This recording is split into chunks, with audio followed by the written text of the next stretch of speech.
before we start, a few things. One, I want to thank Jumpman for this idea to make this. Welcome to the Week in Swimming. And two, I apologize for not uploading too frequently. As you can see, it's been a year. But next, it's April 10th, 2025, and I thought today would be as good as any day to start talking about swimming. But hopefully, for the future, I should be better at uploading, as I want to make this more consistent. That being said, let's get into it. First up is the big one, and this is what you clicked on the video for. On April 9th, 2025, World Aquatics announced that they will be now including 50s of stroke at the LA 2028 Olympics. This is huge news, to say the very least. I believe this news changes swimming forever, but Kyle Sokolo's already talked about that.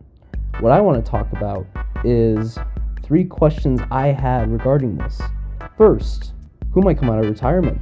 I have a few ideas, but I want you to speculate in the comments. Second, how is this going to impact the US roster's limit for World Championships, Olympics, Pan Pacs, all the major international meets? And lastly, will World Aquatics decide to finally drop the semifinals of every single 200 to make the schedule a little bit better for everyone? That is to be seen.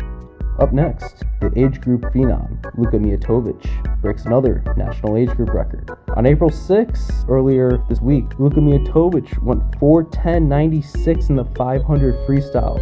That would have been 11th at NCAA's in the final and 12th overall in prelims. But I think the big thing with this is that he's on an upward trajectory to potentially make the World Championship team this year if Carson Foster doesn't decide to swim it. I'd like to know what your thoughts are on this. He also went 14:37 in the mile, which would have been 12th at nationals. Very big swims for young Luka.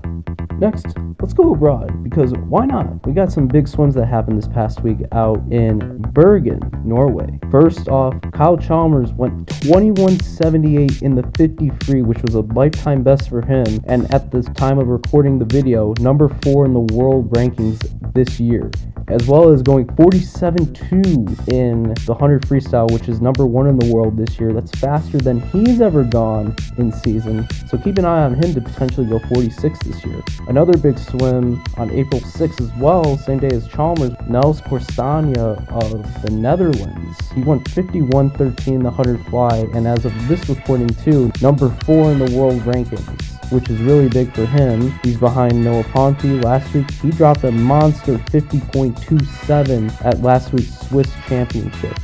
Casas was 50.8 in early March, and Japan's Matsumoto was 51.10 from a few weeks ago.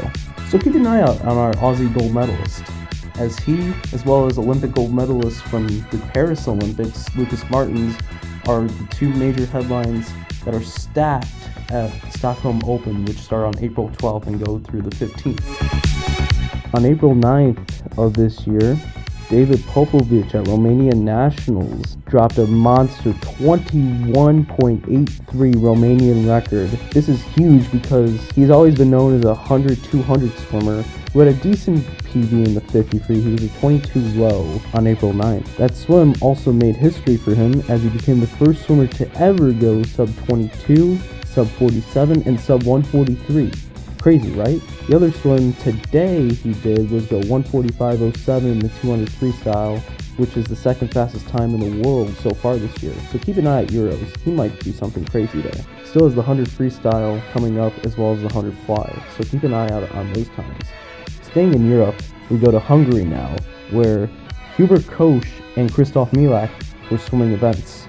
First, for Hubert Koch, riding his NCAA taper, he went 52.24 in the 100 backstroke to smash the Hungarian record, his own record, and by over a half a second, that is the fastest time in the world in 2025. The other big swimmer, Christoph Milak, so far has only gone 156.13 in his 200 fly.